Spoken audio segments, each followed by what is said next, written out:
سوگ تو 3 دن ہے. بخاری مسلم میں حدیث ہے جو عورت اللہ اور یوم آخرت پہ ایمان رکھتی ہے اس کے لیے جائز نہیں کہ وہ 3 دن سے زیادہ سوگ کرے سوائے اپنے خاوند کے مرنے پہ, وہ بھی 4 مہینہ 10 دن. غم حسین الگ چیز ہے. غم حسین تو سنت ہے. اس کی مثال صحیح بخاری سے لیں. حمزہ ابن عبد المطلب کو قتل کس نے کیا تھا؟ واشی نے. فتح مکہ پہ واشی کو پیش کیا گیا کہ اس کی توبہ قبول کریں. نبی الاسلام نے بلا کے پوچھا, واشی یا رسول اللہ, قاتل حمزہ یا رسول اللہ, واشی تیرا اسلام قبول ہے لیکن کیا تو ایسا کر سکتا ہے کہ مجھے اپنی شکل نہ دکھا, مجھے اپنا چچا یاد آتا ہے. کسی نے نہیں کہا یا رسول اللہ سوگ تو 3 دن ہوتا ہے. چچا کو مرے ہوئے 5 سال ہو چکے ہیں. غزوہ احد 3 ہجری میں, فتح مکہ 8 ہجری میں. آپ 5 سال تک حمزہ کو نہیں بھولیں. حمزہ کو کیسے بھول سکتے؟ حمزہ بھائی بھی تھا حضور کا, دودھ پیتا, چچا بھی تھا. تو وہ بخاری کی حدیث میں آتا ہے کہ آپ نے فرمایا مجھے اپنی شکل نہیں دکھانی. پوری زندگی واشی حضور کے سامنے نہیں آیا.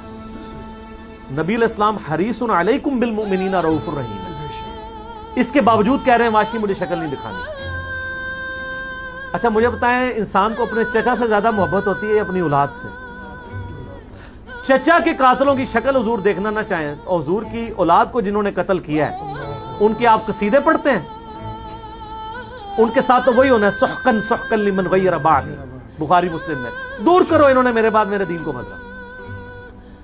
یہ تو حوض کوثر پہ جا کے پتا چلے گا. تو میں نے اس میں بولا تھا کہ سوگے حمزہ ختم ہو چکا تھا, غم حمزہ باقی تھا. وہ حضور کی زندگی میں ان کے ساتھ غم پرماننٹلی اٹیچ ہے. اور سر اس کو تو چھوڑ دیں, صحیح بخاری مسلم میں حدیث ہے,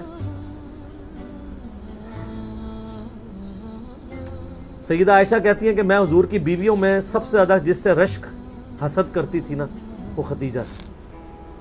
حضور علیہ السلام جب بھی کوئی بکری بھی ذبح کرتے تو حضرت خدیجہ کی سہیلیوں کو بھجوایا کرتے تھے ان کی وفات کے بعد. تو میں کہا کرتی تھی یا رسول اللہ جیسی خدیجہ جیسی کوئی عورت ہی نہیں ہے. آپ فرمایا اس نے میرا اس وقت ساتھ دیے جب میرے ساتھ کوئی نہیں تھا, اپنے مال کے ذریعے, اپنی قربانیوں کے ذریعے. تو سر غم تو کبھی نہیں ختم ہو سکتا. آپ غم حسین کو ختم کرنا چاہتے ہیں, کر کے بتائیں. جناب 900 سال تک ممبر آپ کے قبضے میں رہے ہیں, تینوں براعظم آپ کے قبضے میں رہے ہیں, لیکن آپ آل امیہ اور آل عباس کی بدماشیوں کو چھپا نہیں سکے. آج ہر طرف حسین حسین ہی ہے الحمدللہ, اور دن بہ دن بڑھ رہی ہے. ہماری ویڈیو سے پہلے کیا حال تھا, اب تو سب لوگ کانفیڈنس لوز کر چکے ہیں. اب تو وہ کہہ رہے ہیں خدا کے لیے یزید سے ہمیں لعنتیں کروا لیں, یزید کے ابا جی کو چھوڑ دیں. اب ہاتھ پاؤں پکڑنے پہ آ گئے ہیں. اب یزید تو ڈسکس ہونا ہی بند ہو گیا, کیونکہ ہم نے بتایا کہ اصل بندہ کون ہے, اصل مسئلہ کیا ہے, ٹوٹی کمند کہاں. تو غم حسین باقی ہے. مسند احمد میں حدیث ہے, غم حسین حضور نے زندگی میں بھی کیا. علی بن ابی طالب کہتے ہیں میں حضور کے پاس حاضر ہوا, آپ نے حسین ابن علی کو گود میں اٹھایا, زاروں قطار رو رہے ہیں. میں نے کہا یا رسول اللہ میرے ماں باپ آپ پہ قربان ہیں, یہ آپ کی حالت کس نے کی ہے؟ اور یہ حدیث سٹارٹ کہاں سے ہوتی ہے؟ مولا علی جو ہیں وہ جنگ نہروان کے لیے جا رہے ہوتے ہیں, نینوا نامی جگہ پہ, صحیح حدیث ہے مسند احمد کی. تو آپ نا وہاں کہتے ہیں اصبر یا ابا عبداللہ, اے ابو عبداللہ صبر کرنا. تو ساتھی پوچھتا ہے کہ حضرت علی آپ کس سے باتیں کر رہے ہیں؟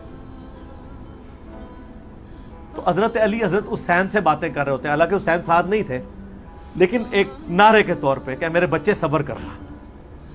تو انہوں نے کہا کہ مجھے یہاں پہ حضور کی ایک حدیث یاد آئی ہے, کیونکہ اسی جگہ کے بارے میں نبی علیہ السلام نے مجھے بتایا تھا. ایک دن میں آپ کے گھر داخل ہوا, حسین ابن علی کو گود میں اٹھایا ہوا ہے, چھوٹا سا بچہ ہے 3-4 سال کا, آپ رو رہے ہیں. میں نے پوچھا یا رسول اللہ آپ کو کس نے غمگین کیا؟ تو فرمایا ابھی جبرائیل علیہ السلام میرے پاس آئے تھے, انہوں نے مجھے بتایا کہ آپ کی امت حسین کو قتل کر دے گی فرات کے کنارے, اور میری خواہش پہ جبرائیل نے یوں ہاتھ مار کے مجھے کربلا کی سرخ مٹی بھی دکھائی, جس کی وجہ سے میں غمزدہ ہو گیا اور میرے آنسو نکل آئے. ابھی واقعہ ہوا نہیں ہے, واقعہ ہونا ہے 50 سال بعد. غم حسین پہلے ہے. اور واقعے کے وقت کیا ہوا ہے وہ بھی مسند احمد میں متواتر حدیث ہے. ابن عباس کے 8 شاگردوں نے یہ روایت کی ہے. شیخ البانی, شیخ زبیلی زئی دونوں نے صحیح کہا ہے, اہل حدیث بھی صحیح مانتے ہیں. اور یہ وہ حدیث ہے جس کی وجہ سے میں نے یہ فکر حسین اور غدیر خم کے اوپر آواز بلند کی. وہ حدیث کیا ہے؟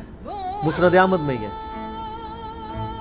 عبداللہ ابن عباس کہتے ہیں کہ ایک دوپہر میں نے خواب دیکھا کہ نبی علیہ السلام پرانگدہ حالت، بال بکھرے ہوئے اور کپڑے بھی آپ کے گرد آلود ہیں، جیسے مشقت کے آثار ہیں. آپ کے ہاتھ میں خون کی ایک شیشی ہے. تو میں نے کہا یا رسول اللہ، میرے ماں باپ آپ پہ قربان، آپ کی کیا حالت ہے؟ تو آپ نے فرمایا کہ میں صبح سے حسین اور اس کے ساتھیوں کا خون جمع کر رہا ہوں. یہ ایک تمثیل آپ علیہ السلام کو دکھائی گئی. یہ نہیں تھا کہ آپ وہاں فزیکلی موجود تھے، ایک تمثیلاً دکھایا. تو کہتے ہیں میں گھبرا کے اٹھا. ابن عباس کہتے ہیں میں نے وہ دن اور تاریخ یاد رکھی، اور بعد میں ظاہر وہ انٹرنیٹ نہیں تھا، ٹیلی فون نہیں تھے. کئی ہفتوں بعد خبر آئی کہ اسی دن یعنی 10 محرم 61 ہجری کو حسین ابن علی کو مظلومانہ شہید کیا گیا ان کے ساتھیوں کے ساتھ. تو غم حسین تو نبی علیہ السلام کو اللہ کی جنتوں میں بھی ہے، اور میں اہل حدیثوں کے لیے اور دیوبندیوں کے لیے، کیونکہ ان دونوں کا مشترکہ روحانی ابا جی ہیں اسماعیل دہلوی، جس نے وہ گستاخانہ کتاب تقویۃ الایمان لکھی ہے، لیکن اس میں اس نے صحیح باتیں بھی کچھ لکھ دی ہیں. تذکیر الاخوان ما تقویۃ الایمان چھپی ہوئی ہے، اس میں اس نے لکھا ہے کہ یہ حدیث اس بات پر گواہ ہے کہ نبی علیہ السلام حضرت حسین کی وفات پر جنت میں بھی غمزدہ ہیں. اور اس کتاب میں وہ جگہ جگہ لکھتے ہیں یزید پلید. یہ تو سعودیہ ایران کی ٹسل کے بعد یہ یزید کے دفاع کرنے والے اہل حدیث ہیں، ورنہ میں آپ کو حلفیہ کہتا ہوں کہ ناسبیت اور یزیدیت کے خلاف جتنا کام کیا نا وہ اہل حدیثوں نے کیا ہے.